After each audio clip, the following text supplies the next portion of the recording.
চলে এসেছি পাইকপাড়া বাজারে। তো কি মাছ আছে একবার পরপর দেখবো। আচ্ছা,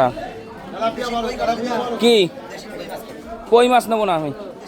না গো তারকদা, কই মাছ নেবো না। এই ওই বড় বড় বাটা কত করে গো? এই বড়গুলো 20 টাকা করে, মানে 200 টাকা। হ্যাঁ, ও অত বড়। এই দেখুন এখানে সব হচ্ছে এই আউটসাইড দিয়ে মাছ, আর বড় বড় বাটা বলছে তারকদা। তোমার কাছে কত করে বাটা? আর তোমার ওইটা? আচ্ছা ঠিক আছে, ওখান থেকে দাও, কাটা দাও ওখান থেকে, বলছো যখন দিয়ে দাও। জ্যান্ত সব না?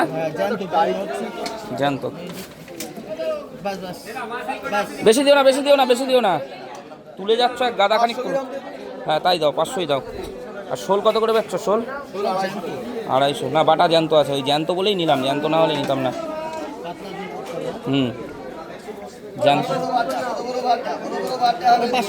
তারকা এখন আর সেই মাছ আনছে না, সেই বান মাছ, হ্যাঁ ওইসব মাছ না হলে হয়। পুকুরে মাছ ধরছো, আমার একদিন ডাকছো না, তা বলছি না ডাকার জন্য, বলি না এতদিন না একটু ছিলাম না, ঠিক আছে। পুকুরের মাছ একদিন ধরা একটু দেখি। দেখুন এটা হচ্ছে পাইকপাড়া মার্কেট, এই আউটসাইড অনেকদিন পরে আসলাম। কি ও পাঙাশ, ওগুলো জ্যান্ত পাঙাশ, ও চলবে না, ওসব খাই না আমি পাঙাশ টাঙাশ। এই বড় মাছটা কি মাছ? এটা তোলো হাতে, ওটা একটু তোলো তো বড় মাছটা। ওইটা না, বড়টা। এই যে এই পাশে একটা বড় সাইজ আছে। এটা কি অরিজিনাল? এটা কি মনোপিয়া না? মনোপিয়া কত করে বেচছো? 16 টাকা শ। ঠিক আছে। আর এইদিকে সব ছোট বাটা এগুলো না? টোটাল বাটা, ওর মধ্যে আবার জাপানি পুঁটি আছে। ওই গড়ে গড়ে একই দাম তাই তো? আচ্ছা, গড়ে একই দাম বিক্রি করছে, ঠিক আছে।